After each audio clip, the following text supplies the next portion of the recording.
Hey, what's up YouTube? Welcome back to another video with Scooter5666. Today, we are going to take a look at what monsters you should use for your beginning team. I'll be honest with you, when I started playing, I didn't use right monsters. I had no idea what the correct monster to use was. So, definitely, if you're new to the game, you definitely want to pay attention to this, because having the correct monsters makes a huge difference. For instance, the team that I'm currently using has a lot of synergy. They work really well together. But there are some basic steps that we're going to be talking about, and basic things that you need to pay attention to build a good team. Now, some of these monsters are like, everybody's using them, and there's a good reason for it. But let's go ahead. I'll do one more real quick. Let's go ahead and get into it. So, there's, your basic team is either 3 monsters plus your onmyoji, or 5 monsters plus your onmyoji, depending on what you're doing. For the most part, you're going to focus on your team being built for 5 monsters. I can't believe I'm getting crushed so bad. I wonder what they did wrong. Yeah, sometimes the AI in this game just derps out and you get screwed. They did something wrong. You should have manualed it. Or if she's going to break that shield or not. Am I going to get a turn here? Yeah, I should be able to finish him. Yep, we pulled it off. So anyways, what I was saying. Oh yeah, so there's 5. You want to focus on your 5 monster team, okay? Your 3 monster team, you can just pick 3 from that team. Pick an attacker and 2 supporting. Let's go back, though. My face is in front of the back arrow. I'm like, Alright, let's go over here. So, first thing you want, every team needs an AoE attacker. I highly recommend you get an area of effect attacker. Somebody who hits everything. Now, the game gives you a couple, okay? I forget what chapter it is, but they give you shikigami. Stupid thing. Yeah. Damn it. Now I gotta go find him again. The game gives you him, and his 3rd skill, which is actually locked. Wait a minute. Let me see here. Is it his 3rd skill? I don't use him. Deals damage equal to 92% of his attack. Strikes all enemy. Okay, so it's not even his locked skill. It's not his 3rd skill. It's his 2nd skill. Hits all enemies with a barrage of 5 strikes. And the damage slowly decreases over time, starting at 92% and ending at 50%, or reducing by 50% each time. And you get a max skill 20% increase in damage on that. And then his 3rd skill, protection. He protects half of the allies, prioritizing those with least hit points, and launching a powerful counter against an enemy who attacks the allies. Shikigami only triggers this effect once, dealing damage equal to 110% of his attack. His attack increases by 30% of the target enemy's attack after he counters upon up to 210% of his basic attack until his next action. So, I mean, he's pretty good. Now the other one that everybody uses, I don't have anymore.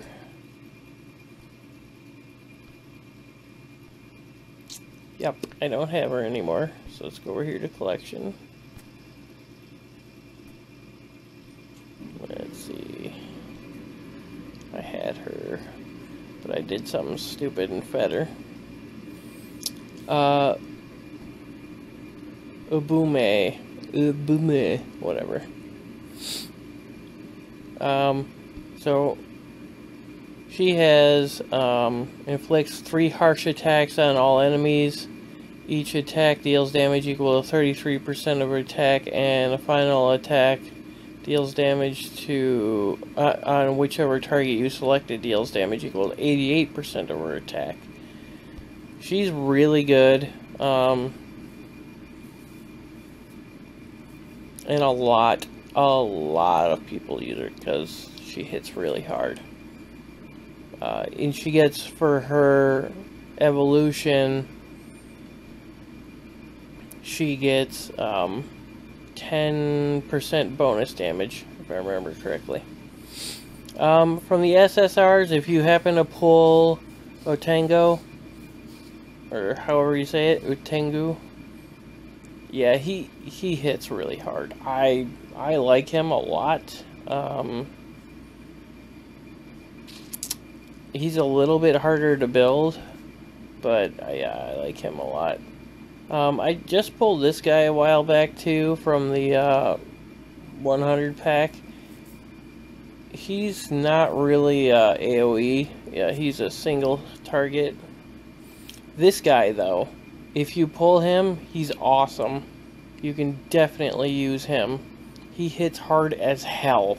His third skill hits for 263% damage. And this... Stupid cat. This makes it spill over 50% of the damage to all the other people on the team if he kills them. Which, if you build him with a high enough damage, he will kill them. Because I've been slaughtered by a bunch of people that have him really strong. He's a little bit on the OP side, to be honest with you. If you just build him really high damage. So, that's attack. So, that's one attack slot. You can put a second attacker in, but it just depends on what you want to do. So, another thing you almost for sure want to have is either a healer or somebody who's going to help protect your team. I happen to have both. I have her. She's a really good healer.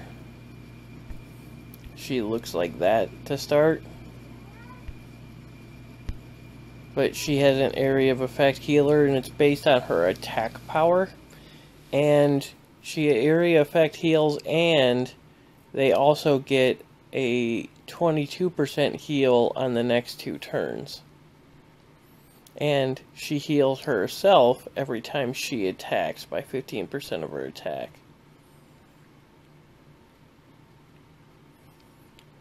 And she heals herself by 15% of her own attack when she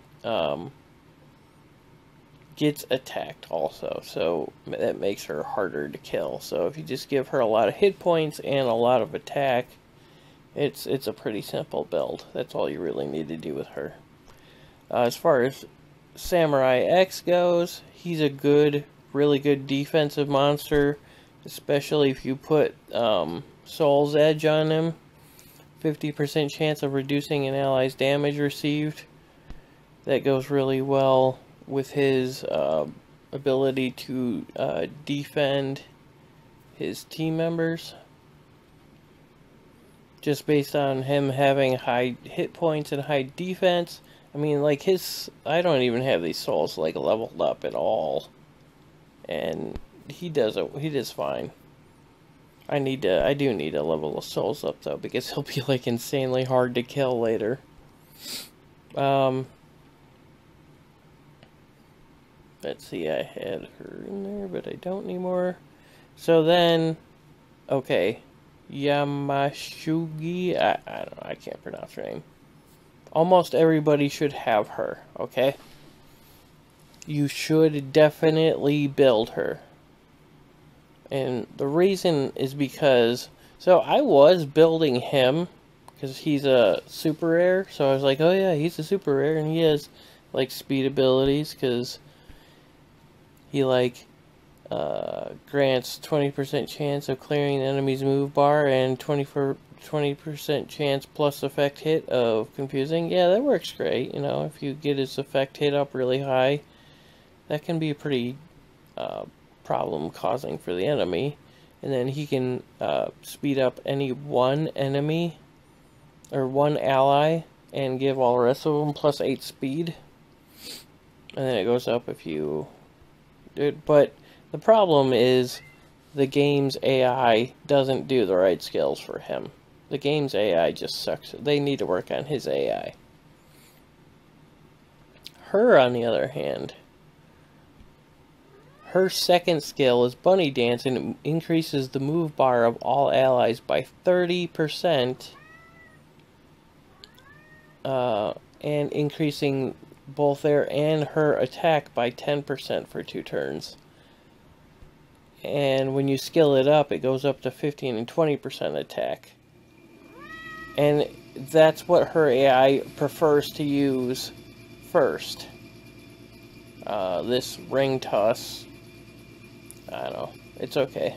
Does damage equal 237% of her attack plus, and it has a effect hit 10% chance of turning a target into a paper doll. The effect dispel and seals, it basically seals their passives. So I mean she hits pretty hard too if you build her with attack. I'm not right now because mine's only a grade 3. And I mean, I just started building her just because I realized I was being stupid for not building her. Because even as a grade 3, she's extremely useful. Of course, it helps that I happened to pull this freaking awesome soul. I don't know if you guys see this or not, but it's a 6-star speed rune that also has speed on it, and I've gotten a bonus on that speed. So I'm getting 56 speed off of this one soul, and it's not even max skilled yet. So because of that, she's got 175 speed right now. Yeah. I got a little bit of speed on some other stuff too. And she's a grade 3, and her souls are like not skilled up hardly at all, except for that one. But I mean, that's all she really does, is that. Another guy that I almost recommend everybody get is this guy. This cat is killing me. And he doesn't contribute anything except for the ability to get more orbs. Okay, so anyways, we're back. So what this guy does is he contributes orbs. Okay, so orbs are extremely necessary. You can't use your skills without orbs. He gives you orbs. Okay, so most monsters will cost orbs. He doesn't cost orbs. He actually gives them to you. When he attacks, he has a 50% chance of gaining an orb when you use his standard soul skill 1.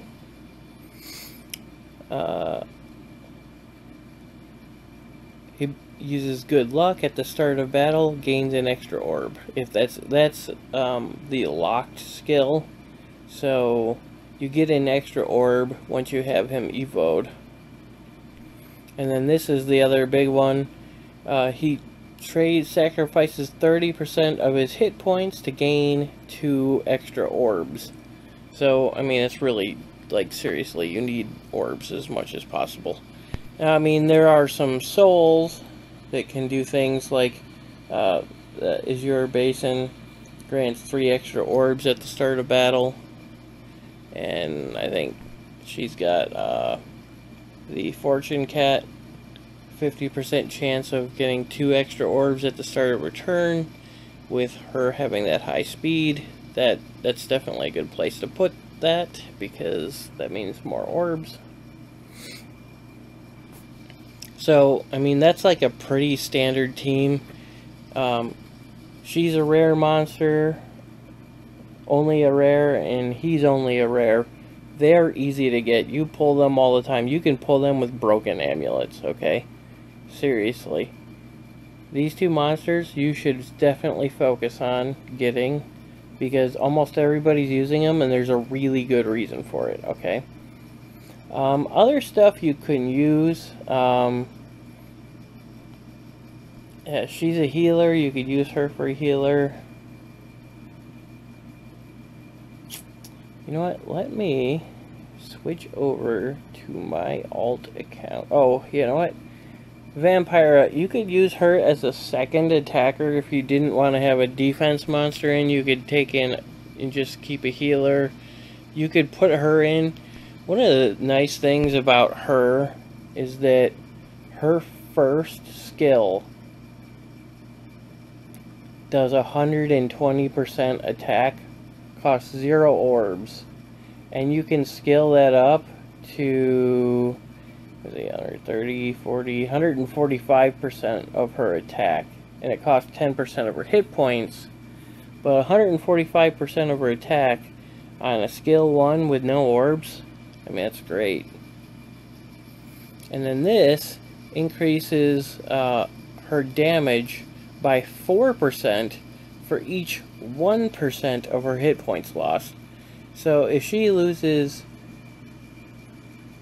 10% of her hit points, the damage she does is increased by 40%.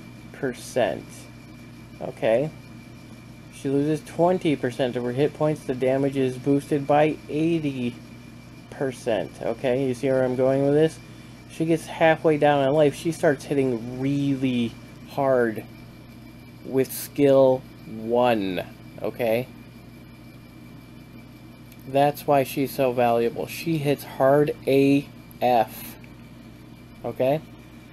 And then her third skill, when you need to heal, she has damage equal to 131% of her attack and restores her hit points by 30%. So if she starts getting hurt too much, she can heal herself.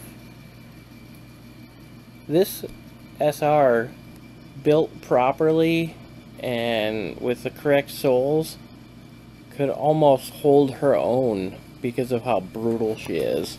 You build her tanky enough and high enough hit points, she could be a pain in the butt to deal with. The only thing I would say is, I mean, you know, of course, you know, she's not even evoed here.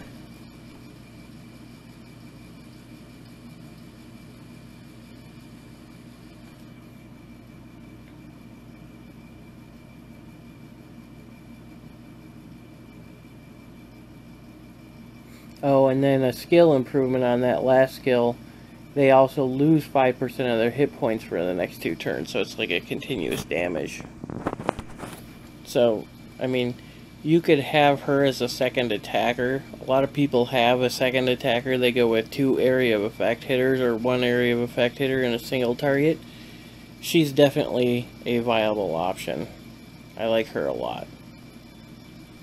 Other people you could use, they give you the Snow Girl. Everybody gets her. You can use her. I didn't like her much myself. I believe she was an SR, right? Yeah, her.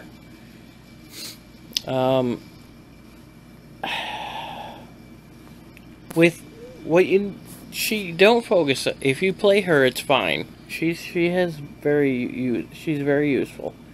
Don't focus on damage with her though. What you want to focus on is freezing. You want to get your effect hit as high as possible. This 8% chance plus effect hit to freeze for 1 turn. And then if enemies are slowed, it is increased by 10%. So, I don't know, if you put her in a party with somebody who casts slow, and then you could freeze them, I guess. I don't know, you could try that. Just using slow and then using freeze on top of it seems weird to me. But if you can get her effect hit, like you can get effect hit on soul slot, I think it's 4. It's the bottom, like, one that points down this way. If you can get that, an effect hit percent soul in that slot and boost it up to like max level, you could freeze the crap out of a lot of people, and that could be really annoying to deal with. Okay. Who else? So I had her. I'm retarded and got rid of her. Her silence drop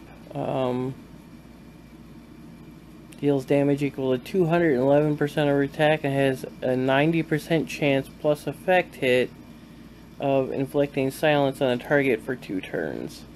This also deals damage to all other enemies equal to 27% of her attack and has a 25% chance of inflicting silence on them for 1 turn, plus effect hit. Silence stops people from using their skills, basically. That's an amazing skill, and I'm absolutely retarded for getting rid of her, because if played correctly, she could be so annoying.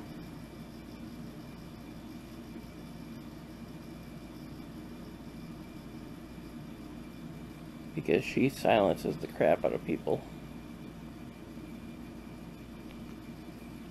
Who else? Who else? This guy, so Blade Cyclone costs 3 and does damage equal to 66% of his attack, but has a 50% chance of attacking again, basically. And then again, and then again, and again, and again. So he has the potential to attack like frickin' 15 times in a row. I mean, your chances are pretty slim that that's going to happen.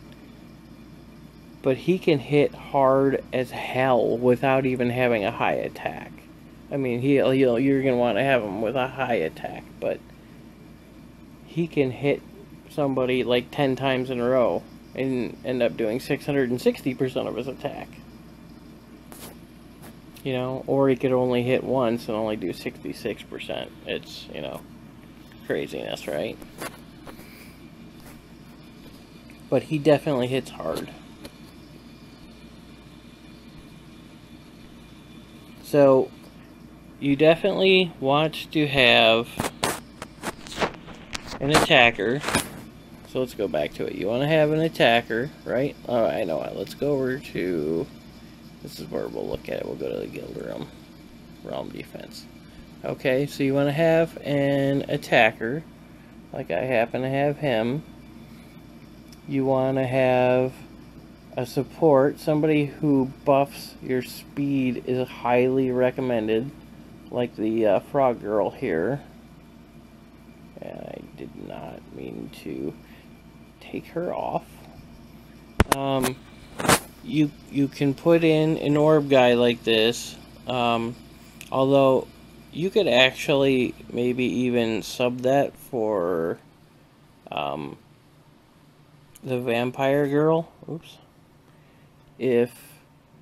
Because she attacks really hard and hits really hard without using any orbs.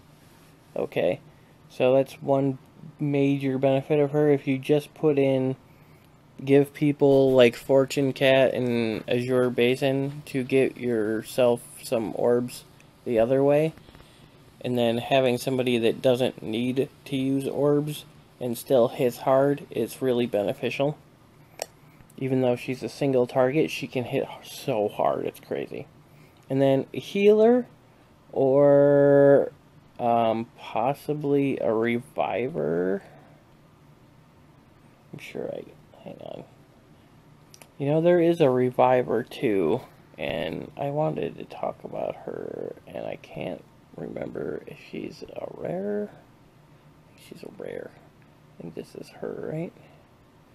Yeah.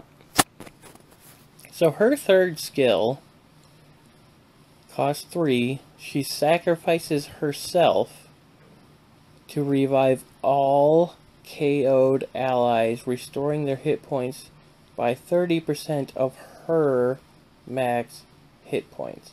So if you build her really tanky, okay, really tanky, and give her, like, let's say you give her 10,000 hit points, okay, that, and then everybody else on your team dies, she can bring them all back to life, sacrificing herself, of course, with 3,000 hit points each. So, I mean, there's a lot of potential in that.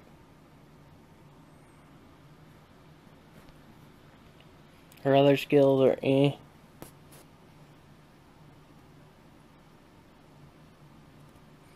Although it's interesting that her first skill also decreases the enemy's effect hit by 10% for 2 turns, so.